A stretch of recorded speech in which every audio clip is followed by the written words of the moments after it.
I have to show me.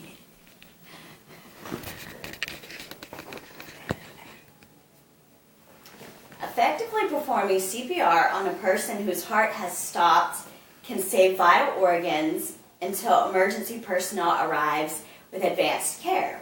CPR stands for cardiopulmonary resuscitation.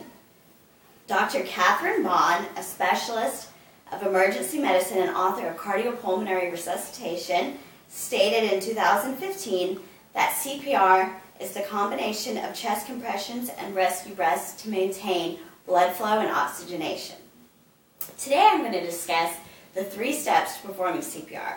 I will tell you how to quickly assess the patient, I will tell you how to perform chest compressions, and I will tell you how to administer rescue breaths.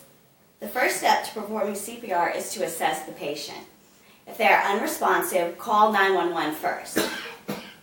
Time is a major factor for the person's survival.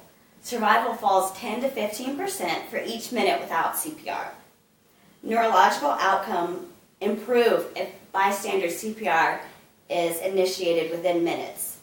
CPR maintains adequate blood flow to vital organs until necessary defibrillation arrives with emergency personnel. You should check to see if the person has a pulse and is breathing. If the patient is pulseless, unresponsive, and not breathing, CPR should be started immediately. Perform the head tilt chin maneuver to open up the airway. If the patient has a pulse and is not breathing, or breathing is inadequate, rescue breaths should be given. It is important to assess the position of the patient. CPR is most effective when the person is lying flat on their back on a hard surface. The patient should be moved off of a soft surface such as a couch or a mattress if possible before CPR is begun. Okay, now I have explained how to assess the patient and how to call 911. Next, I will explain how to perform chest compressions. The next and most crucial step is to performing chest compressions. If you can't do anything, this is the step to do. A chest compressions pump blood throughout the body, delivering oxygen to vital organs. The provider should be directly above the patient with their elbows extended. The provider should place their hand of one palm directly on the person's sternum. Other hand should be on top with their fingers interlaced. The provider should use their entire body weight to do this. The compression should be at least 2 inches in depth. The chest should recoil completely after each compression.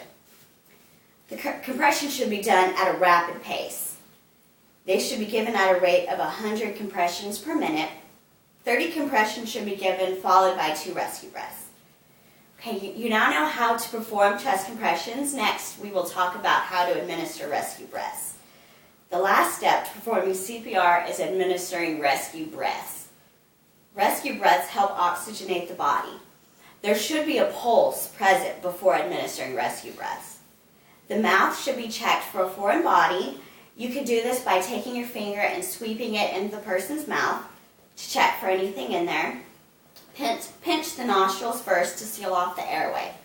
The breaths will not be effective if the airway is not completely sealed off. The chest should rise up and down with each breath.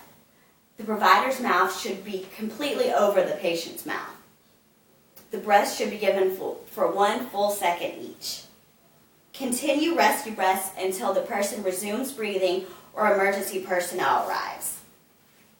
In conclusion, CPR can help save someone's life. The sooner CPR is administered, the greater chance of survival. Today I have discussed the 3 steps to performing CPR, how to assess the patient, how to administer chest compressions, and how to administer rescue breaths. With these simple steps, you can help save someone's life.